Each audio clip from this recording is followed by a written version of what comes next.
কান পাতলেই শোনা যায় পরিচালক সৃজিত মুখোপাধ্যায়ের সঙ্গে এক ছাদের নিচে থাকছেন না অভিনেত্রী মিথিলা। মেয়েকে সঙ্গে নিয়ে বাংলাদেশেই থাকেন তিনি। আর এদিকে সাবেক প্রেমিকা রীতা ভোরের সঙ্গে তোলা ছবি পোস্ট করেছেন সৃজিত মুখোপাধ্যায়। আমি যখন বলি তাহলে আমি ঢাকা আসি, তখন ও আমাকে সাদর নিমন্ত্রণও করে। মঙ্গলবার হঠাৎ এমন ছবি পোস্ট করলেন সৃজিত, যা দেখে নেটিজেনদের চোখ যেন কপালেই উঠে গেছে। নিজের পোস্টের ক্যাপশনে কাব্যিক স্টাইলে সৃজিত মুখোপাধ্যায় লেখেন, জমা খরচ হিসেব নিকেশ, কোথায় শুরু কোথায় বা শেষ, কেমন আছো, অনেক বছর পেরিয়ে এলাম, হঠাৎ তোমার দেখা পেলাম, কেমন আছো।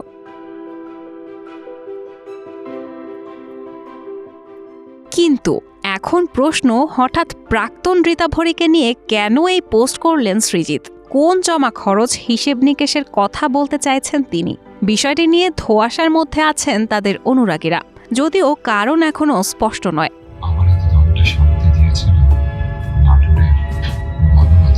সৃজিত ও রীতা ভোরি একসময় চুটিয়ে প্রেম করেছেন, যদিও এই প্রেম নিয়ে তারা কোনোদিন প্রকাশ্যে মুখ খোলেননি, এমনকি সে অর্থে প্রেমের কথা স্বীকারও করেননি। তবে একসময় টলিপাড়ায় কান পাতলেই শোনা যেত তাদের প্রেমের কথা। সেটা ছিল 2017 সাল।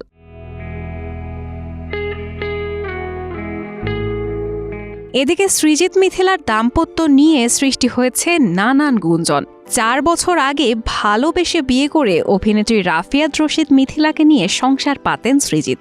বিয়ের পরে একমাত্র মেয়ে আয়রাকে নিয়ে কলকাতায় থিতু হন মিথিলা, কিন্তু সেসব এখন অতীত। শোনা যায় তাদের বিচ্ছেদের চর্চাও, যদিও এই বিষয়গুলোকে শুধু গুঞ্জন বলেই উড়িয়েছেন তারা। এ প্রসঙ্গে এই দুই তারকা মুখে যেন কুলু পেটেছেন, কিন্তু সৃজিতের সাম্প্রতিক এই ইনস্টাগ্রাম পোস্টে ইঙ্গিত দিল অনেক কিছুর। প্রশ্ন থেকেই যাচ্ছে, নতুন করে আবার কি এমন হলো যে একেবারে সোশ্যাল মিডিয়াতেই প্রাক্তনের ছবি দিয়ে বসলেন সৃজিত? তবে কি ডাল মে কুছ কালা হ্যায়? সৃজিত মিথিলার দাম্পত্য নিয়ে নানান গুঞ্জনের ভিড়ে সৃজিতের বুকে কি তাহলে আসলেই প্রাক্তন জায়গা করে নিল?